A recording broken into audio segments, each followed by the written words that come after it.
This is a bookball summary of the book 12 Rules for Life by Jordan B. Peterson. Finding a purpose in life is portrayed by classic stories, myths, fairy tales, and religious parables. We keep rereading and passing down historical writings as well as the work of philosophers because we're searching for universal principles and values that will give our lives purpose. Jordan Peterson considered these themes to create a new list of 12 such values to assist humans to navigate through today's turbulent times. Number 1. Hierarchies are a common facet of life in societies around the world, so give yourself an advantage with good posture. You may have heard the term the pecking order before. It was first used by the Norwegian biologist Thorleif Schjelderup Ebbe, who established that there was a clear hierarchy among barnyard chickens during his 1920s investigation.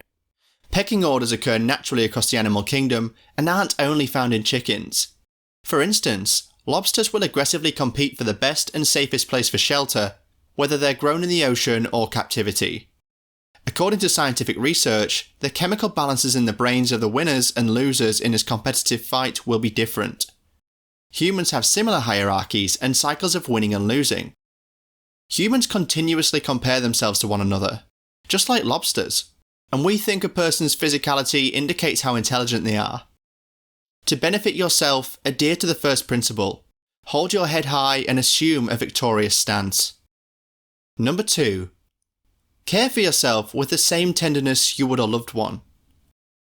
You wouldn't question the veterinarian and refuse to fill the prescription if your dog was unwell and needed treatment, would you? Yet, 1/3 of people disregard the doctor's prescriptions, which begs the question of why we treat our pets with more care than ourselves. One of the reasons is that we're always conscious of our flaws, which makes us feel self-hatred. This can result in unnecessary self-punishment and a belief that we are unworthy of feeling good. The idea that people are unfit has existed since the story of Adam and Eve being driven from the Garden of Eden. You can think of the humans and serpents of the garden as the inherent mix of order and chaos in the world. This brings us to the second rule, which is to take care of yourself as you would do for anyone you love. As chaos is hard to control, you should take care of yourself and refrain from engaging in it.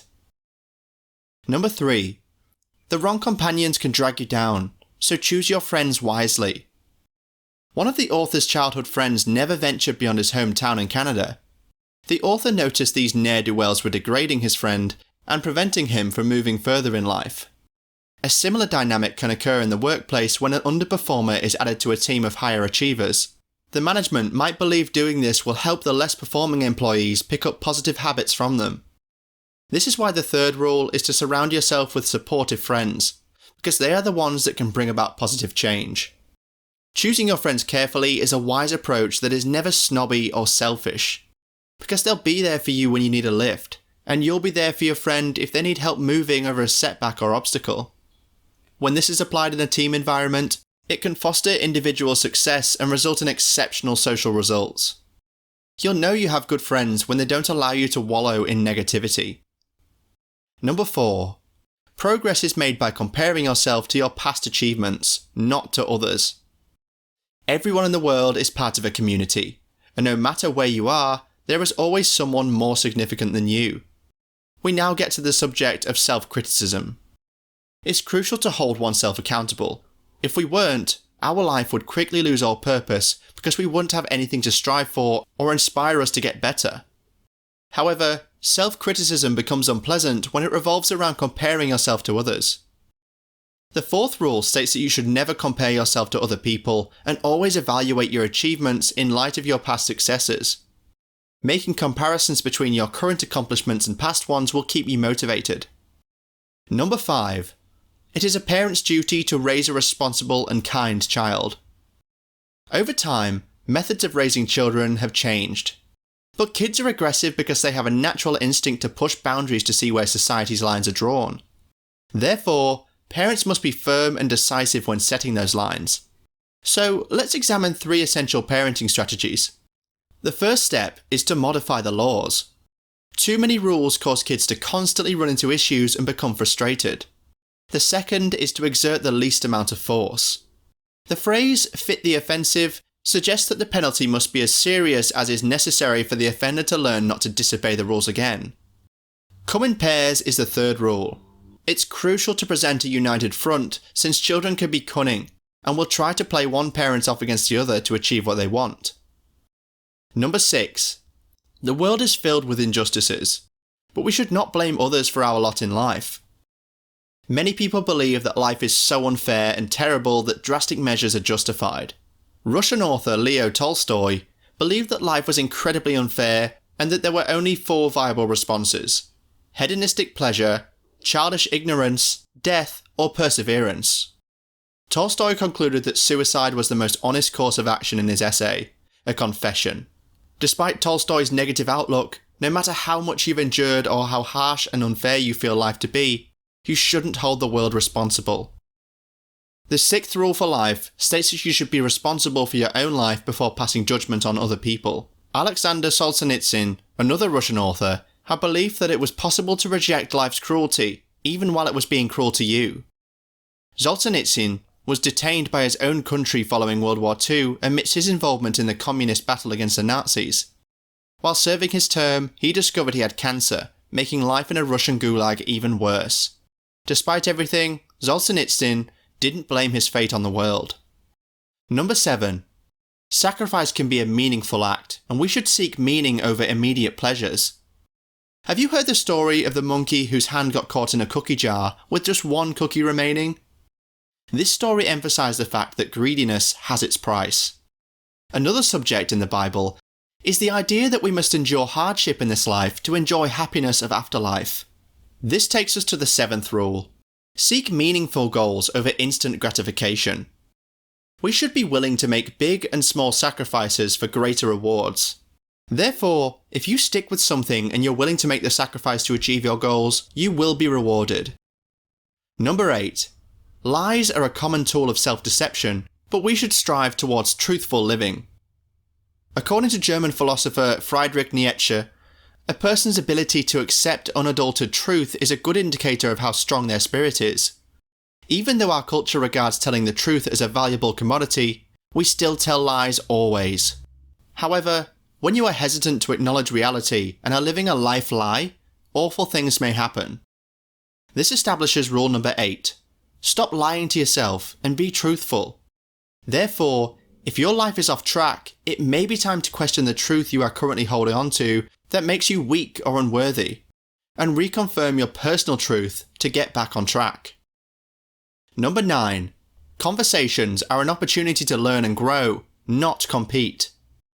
Genuine discussion should involve a similar procedure to thinking. Thinking is listening to yourself as you consider 2 sides of a situation. The 9th rule is to assume you can gain something from others while listening to what they have to offer. You can easily improve your conversational abilities by paying close attention to what the other person says and then summarising or recapping it aloud.